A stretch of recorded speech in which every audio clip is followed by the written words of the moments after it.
ngiqala ukusebenzisa i-product kababa ngifikela ekhaya ngoLesihlanu lo lesisuka kulona. Ngiqala ukuyisebenzisa ngalo uLesihlanu ekhaya egcikeni bengihloshwa imnenke kunezichitho. Kepha osukwini la izola ngaze ngibone ngisho wodwa umnenke ngosuku lokuqala ngosebenzisile. Kwathi ngabo 12 ebusuku odongweni lendlu ngangifica imnenke idlidli ihlangene ngangibona ngisho emncane ongeke ukwazi ukuyibona. Kodwa ngalela langa ngakhona ukuyibona osukwini la izola ngibonanga ngisho wodwa. Njengoba ngimile lana ngikhuluma ngento ebikade ingihlupha. Umlenzeni wami lo ngisebenzisa usawoti ngigeza nje ngawo ngichele egcekeni. Kwakunento eyamajaqaba noma mangulibeka phansi unyawo oluqaqamba.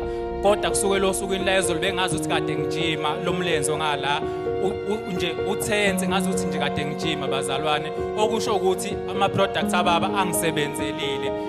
This man visited the prayer rooms of Apostle Ipin Ndlovu because he always had continuous cramps that caused his body to have pains, but his feet had the worst pain. He then got himself salt and put it in water and put his feet inside. He said from that day, he never experienced the pain again. The creatures that were also all over his home were gone ever since he sprinkled salt in his yard. Glory be to God. Ngifike la ekhaya ngo-2023 ngoJanuwari izinto endlini zinzima kunzima uba ngidle kubonakala ukuthi solala singadlile nabantwana ngathenga usawuti ngathenga amanzi ngifikile ekhaya ngasebenzisa ngazibona into zami zinhle ngimela nje anginakwa nkinge izinto zami zinhle. In the year 2023, this elderly woman visited Shalom Christian Fellowship Ministries for the first time in search of a change. Things in her life were very bad. Poverty was written all over her face. But she is here with great joy to testify that ever since she received prayers from the apostle, there have been open doors in her life.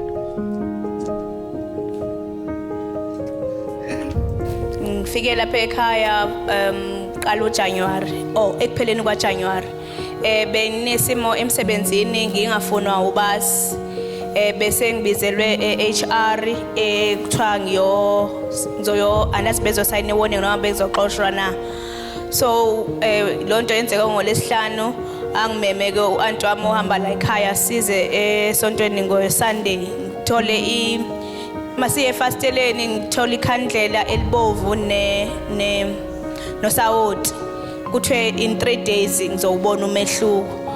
Fike nasebenzisa Sunday, Monday mafike emsebenzini yena lo basi sengilindele sihambe siye ku-HR ke ubasi useyangibalekela makufika mina uyahamba day 2 uthe kuyasuka ubasi usiyaxoxa nami use-right ayisekho leyo nto no-HR uyabuza kumbe ayibothabile benizozokwenzani la e-ofisini yami nobasi wakho uthini ngithi hayi akasho lutho until today sesingamathe nolimi nobasi wami hayi sawuthi ngiyabonga. After facing difficulties at work because of her boss who wanted her to get fired, she visited the prayer rooms of Apostle Ipin Ndlovu. She got herself a candle and salt, used it for 3 days as instructed by the prayer room coordinator. She is here to give a testimony that she was supposed to go for a hearing with the HR because of the boss, but instead the boss is the one that cancelled the hearing. They are now in good terms. Glory be to the God of Apostle Ipin Ndlovu.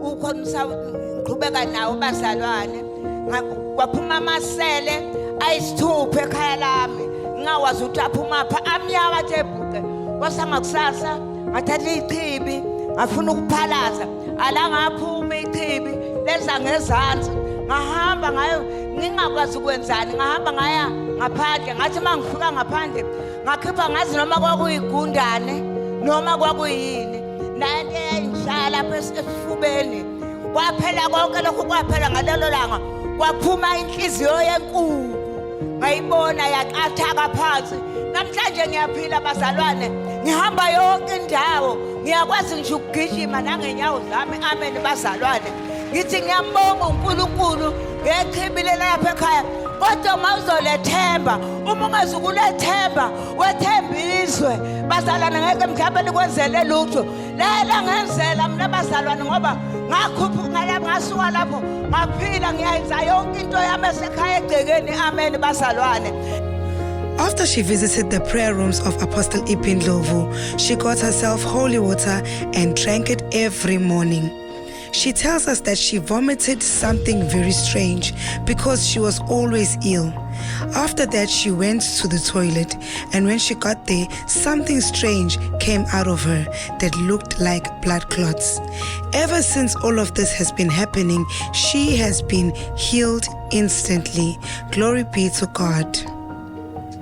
I-testimony yami ithe ukumixeka kancane ngifikela ekhaya ngesonto ngiqala ukufika ngesonto edlule ngizokhonza shuthi bengigula nginemapains lana sebheki ngingekho right sengiqala ukuphelelwa ngisho namandla shuthi ngafika la ekhaya ubaba wafike wangithandazela kwabe ngazuthi ngiba right ngaba right nje ngesonto kwaba umsomluko ntambama lapho uyidemon ngoba liyalwa kuphela idemon alokhusi ngase ngiphinde ngiyabuya futhi ngolwesibili ke enkonzweni la ngolwesibili futhi ngangazi nanokuthi inkonzo ngangithi ngizothenga usawoti ngayithela phezulu kwenkonzo ngase ngiyahlala phansi ngiyakhonza ya kwakhonzwa ke kwafika uMampostoli wafike wangikhulekela nga right angiphindanga ke ngazizwa lezo inhlungu uze kube manje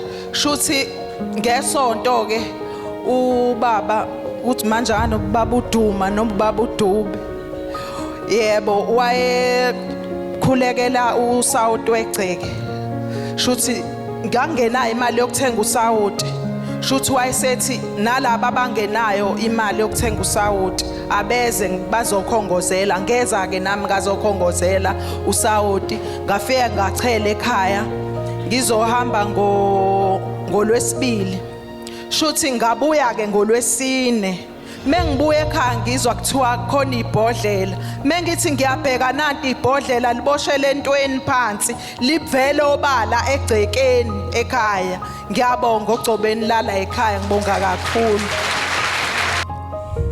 This lady got herself the holy salt and made sure that the soil from her yard was prayed for. After a couple of days, she found a small bottle of dirty oil that was dug up in her yard. She says that after finding the small bottle of oil, she never experienced pains in her body.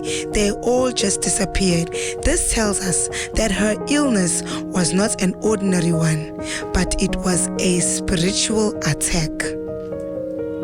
Benginenkinga bekhona umfana engijwayele ukuthi awuthatha izithombe lapha elontuzaneni eworkshop shuthi ngayela ngake ngijwayele ukubuya kuyena vele mangidlula mhlawumbe kukhona ngithatha izithombe kuyena shuthi ngelanga ngangivukelwe yinyawo wasethi naye ikhuleka ngizokusiza mina ukhona umuntu ongakusiza ukuthi zibohle inyawo zakho ngase mina ngasizakala kanjani wasethi yena ngihambe ngiyothenga iproducts ababundlovu ngambuza ukuthi imalini wathi 50 rand ngayithenga abazalwane ngathenga irab ya 50 rand ngayirabha inyawo zami mangirabha inyawo ngase busuku ngilele kwakhuluma umuntu wangitshela ukuthi le meqo lengutholile kuona umeqo omakhelwane ngona umeqo wakude kodwa umeqo ongutholela ekhaya la ngihlala khona futhi wangababona nabantu abangifakele wona lo meqo futhi ke sengilo ngirabha zabohla inyawo susebebona ukuthi inyawo seyibohlile ngahlaselwa inhlangozo zowuthuka kahle kakumele ngishawe i-stroke ngihlale phansi ngingasebenzi ngenze lutho nganyakazi ngaphinde ngayirabha yangisiza kwaphela konke lokho ngaphinde futhi ngababona labo bantu futhi ngasekhaya abangenza leyo nto so namanje ngaphinde ngathenga usawoti kade ngilunywa umzimba wonke ngisathe nasesikoleni ngikwazi nje nokufunda ngiyalunywa nje umzimba wonke ngawusebenzisa abazalwane usawoti ngasase ngusenzise ngalunywa kakhulu kathi ngilunywa kakhulu yaphuma inune ebingiluma umzimba ngayibona inyune eminyama ngayishaya abazalwane kwabe ukusinda kwami ngithi ngizobonga kakhulu ngimsebenza ama products asebenza. After being instructed by a friend of hers to visit the prayer rooms of the apostle, because of the pain she was feeling on her feet, which were very swollen. She visited the prayer rooms, got products, and used them. Not only did she get healed, but all the people that were behind her downfall were exposed. We thank the God and the anointing upon the apostle.